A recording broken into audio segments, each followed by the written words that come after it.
Olá, tudo bem com vocês? Estavam com saudades do nosso canal, Discuta Direito? Nós também estávamos com saudades. Não é um momento tão legal como o primeiro, em que convidamos você para estar aqui na nossa casa, conversando de maneira menos formal sobre assuntos inerentes ao nosso dia a dia, mas regulamentados pelo direito. Porém, também é um momento tão propício quanto, porque estamos diante de uma crise que nos coloca obrigatoriamente dentro das nossas casas. E por que não utilizar esse momento para nos conectarmos melhor acerca desses assuntos? Hoje vamos falar sobre o poder familiar, guarda, tutela e adoção, com a intenção de diferenciar esses institutos, ainda que de maneira menos formal. Nós temos acesso, todos temos acesso à Lei 8.069 de 90, que é o Estatuto da Criança e do Adolescente. Temos também acesso à Constituição Federal, em que nos seus artigos 226 e 227 diz que a família é um núcleo, uma célula da sociedade a ser protegida, inclusive pelo Estado, e a razão disso fica clara no 227 da Constituição Federal, onde se explica que é responsabilidade da família, da sociedade e do Estado assegurar com absoluta prioridade os direitos de crianças e de adolescentes.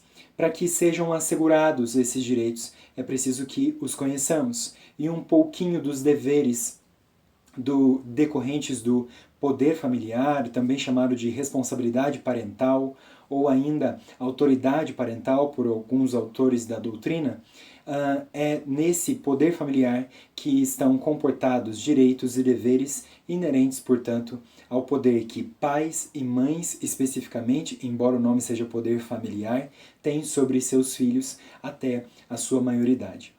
E, portanto, dentro desse rol de direitos, deveres, prerrogativas dos pais para que exerçam essa proteção, esse exercício de direitos de crianças e adolescentes, estão justamente o poder de representar crianças e adolescentes até 16 anos e de assisti-los, ou seja, assisti-los enquanto praticam atos da vida jurídica dos 16 aos 18 anos. É inerente ao poder familiar o dever de guarda, de companhia dos filhos, é inerente ao poder familiar, por exemplo, o dever de educar os seus filhos, não apenas formalmente, mas moralmente, intelectualmente, culturalmente, fora da escola, além, obviamente, do direito de matricular e de conferir frequência e desempenho dos seus filhos nas unidades escolares de educação formal. Nós temos situações, porém, em que não é possível que a criança ou adolescente estejam no seio de sua família, pelo menos não de sua família originária. E então surgem alguns institutos que visam resguardar esses direitos de crianças e adolescentes ainda nessa situação diferenciada. Por exemplo, quando pais e mães não pretendem exercer, não podem exercer, não estão exercendo faticamente a guarda, fática por óbvio, dos seus filhos e querem que a tia da criança, a avó da criança, exerça essa guarda fática. Para regulamentar essa situação, que é temporária, que é precária, existe a possibilidade de o juiz conferir a guarda a essa terceira pessoa, que não é pai e que não é mãe, para que ela possa, de fato, guardar essa criança, atuar como guardiã desta criança, guardá-la sob sua companhia, inclusive, e dar praticidade a esse exercício de direitos que as crianças e adolescentes nessa situação, obviamente, continuam tendo. Não podemos confundir esse tipo de guarda, pelo menos não didaticamente, com aquela inerente, decorrente do poder familiar. A guarda decorrente do poder familiar é algo que pode ser desvinculado do poder familiar numa situação em que, por exemplo, após um divórcio, a guarda fica unilateralmente com um dos pais. Nessa situação, por exemplo, o outro pai, aquele que não está exercendo, ou a mãe ou o pai, que não estão exercendo a guarda conferida em uma sentença emitida por um juiz que homologou um acordo ou que num processo litigioso conferiu essa guarda por sentença, esse outro pai que não vai ter esta guarda continuará exercendo o poder familiar. Não estamos falando da mesma situação. Então, a guarda, embora não precise para ser conferida à terceira pessoa nem da suspensão, nem da perda do poder familiar, será uma situação em que o guardião que terá essa guarda judicial, poderá se opor, inclusive, a quem quer que detenha essa criança injustamente.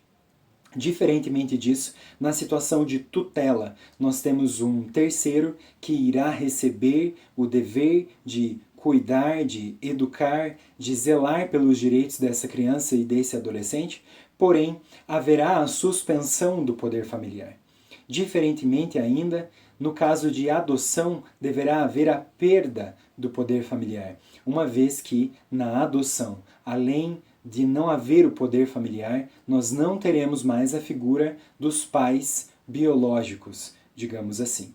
Haverá a troca de pais, inclusive na certidão de nascimento.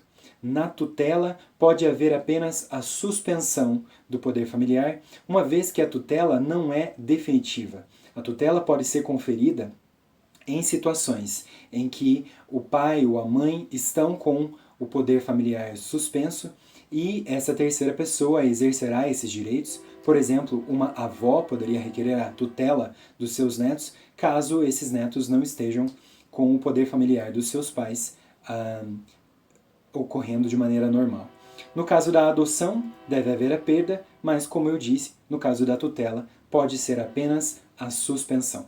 Essa situação provisória de tutela visa que essa criança ou esse adolescente cheguem à maioridade, ou ainda que essa criança e esse adolescente passem a uma família substituta por meio de um processo de adoção. Existem figuras, por exemplo, as famílias acolhedoras, que ao invés de oportunizarem um ambiente institucional, oportunizam um ambiente familiar, onde essa criança e esse adolescente pode criar vínculos, mas não vínculos de pai e filho.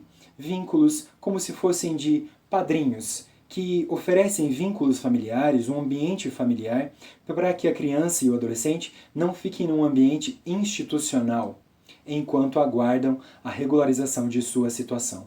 90% aproximadamente dos casos de crianças e adolescentes que estão em ambientes de acolhimento institucional não são órfãos, ao contrário do que se imagina. E, portanto, nós temos a necessidade de colocá-los novamente na sua família de origem ou de encontrar uma família substituta para essas crianças e esses adolescentes. E no momento em que, por exemplo, uma família que visa a adoção está recebendo essa criança, mas ainda não teve a finalização do processo de adoção, é a oportunidade da utilização também dos institutos da guarda e, em alguns casos, do instituto da tutela, para que haja uma regulamentação dessa posse dessa criança e desse adolescente por parte dessa pessoa que no momento é apenas um adotante. Mais dúvidas, mais comentários, mais informações, você pode colocar na nossa parte de comentários aqui do YouTube. Não se esqueçam de curtir o nosso vídeo e dar um botãozinho de inscrever-se. Até a próxima, foi um prazer.